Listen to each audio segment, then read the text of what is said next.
Hello and welcome to the programme. Today we're talking about the housing crisis in the EU. Both property prices and rents have been going up. And of course this crisis is not only affecting the most vulnerable people in Europe, but also the broader European economy. Our reporters Oyana Almondoz and Renaud Lefort went to one of the focal points of the housing crisis in Europe, Barcelona. Barcelona is at the epicenter of the housing crisis in Europe. Chema, a science teacher, will soon no longer have a roof over his head. Demanda de juicio, desahucio, y bueno, para pedir que me marche. Rents are becoming increasingly expensive in the EU, but in this case, Chema has another problem. An investment fund has just bought his building to turn it into a co-living space. That means short-term rentals for smaller apartments at a higher rate. There are families here, old people, young people. What we want is to fight for our right to stay in our homes. But Chema has few alternatives. I will have to go back to my parents' home at 33 years old. And I consider myself lucky. There are some people that can't even do that. For now, he's in the midst of a legal battle. Chema says the local authorities are not doing enough. The European Union, though, is looking to bring in new legislation. If the European Union says that seasonal and holiday letting should be regulated, I'm all for it. But that has to mean real action. For the first time in its history, the European Union has named a commissioner for housing and has launched an affordable housing plan.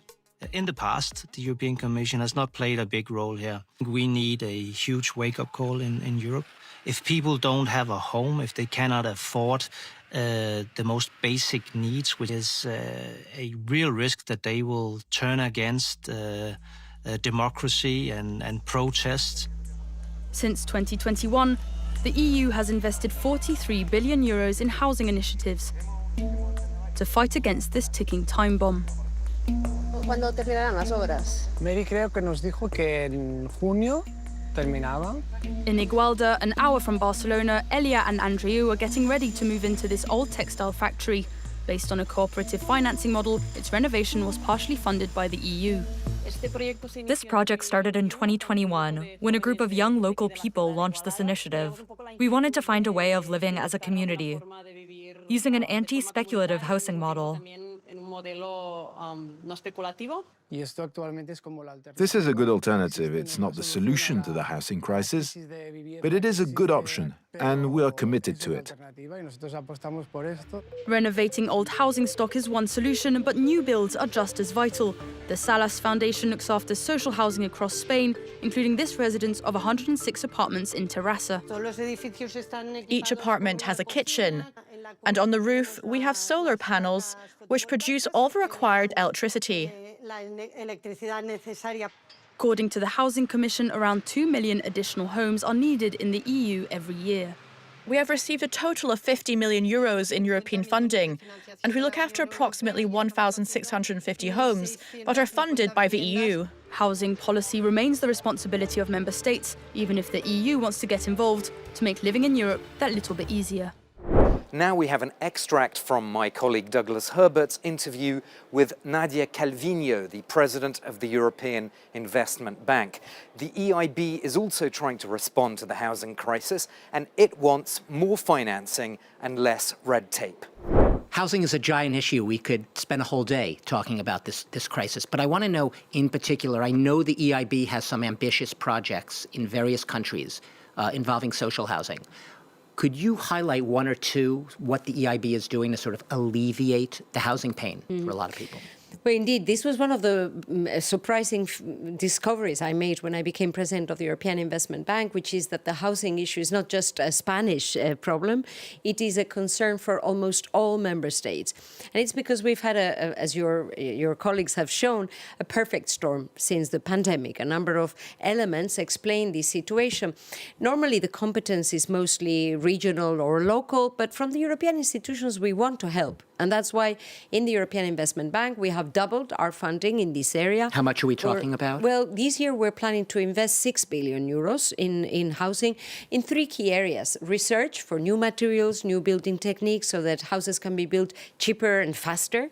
Secondly, refurbishment, retrofitting of existing stock, the existing stock of buildings in Europe. And thirdly, new projects. Actually, we have very important initiatives in Barcelona. I was able to visit them on site, Valencia, but also here in France, which is the main country of operations in the area of housing so far. I was recently in Lisbon, for example, working very closely with the Portuguese government in terms of social housing, but also in Italy. In Naples, we are financing student housing. In Prague, all around Europe, we are financing important projects. And I hope that quite soon we will see a difference and younger families will have access to affordable houses. Well, here at the European Parliament, a key report on housing has caused ructions between the different political groups. We now bring you part of our debate on the housing issue with two opposing members of the European Parliament. I think that there should be intervention against the vacant houses, and that can be done in two ways. One way, and both ways are already ongoing in some countries, in some cities in Europe. What we should do here is to put a common regulation that can guarantee everybody inside the EU to have the same rights. And the right to housing is the fundamental right to guarantee other rights like health, like instruction, like worker rights. So this is it's very important. This is the basis. Of course, if there is an extra taxation on vacant houses, this money can be used, for instance, for a big public and social housing project. And this can solve, in my country for sure, can solve the problems about housing that concerns many people, and mostly young people and the people who work but don't earn enough to afford a house in the city where they live. Well, you know, it's clear that without a house, there's no human dignity, right? But I cannot live in a fundamental right. So, and the question is not whether this is very important for people. Everyone sees that this is very important for people. The question is, how do we make it happen? How do we build more houses? How do we solve some of the structural issues on a European level? And then how do we also ask member states to sort out their stuff? To tell, for example, when you talk about these fiscal measures, okay, do it. If you get a majority for it in a municipal council or national parliament, I don't mind. I don't think it's Europe's area to intervene there. So for me, the right, if a person has a right then to go to a judge to ask for a house and we still don't have houses, that's also only going to drive up the prices. So for me, that's not the debate we should have. It's not about whether it's a fundamental right or not. It's about whether the market for construction functions, whether we create public and private investments that helps to build these houses, and that in the end we provide more housing for young people and for middle income groups. Well, that's all for this show about the housing crisis in the EU and its economic ramifications. Glad you could join us, and we'll see you again soon on the programme.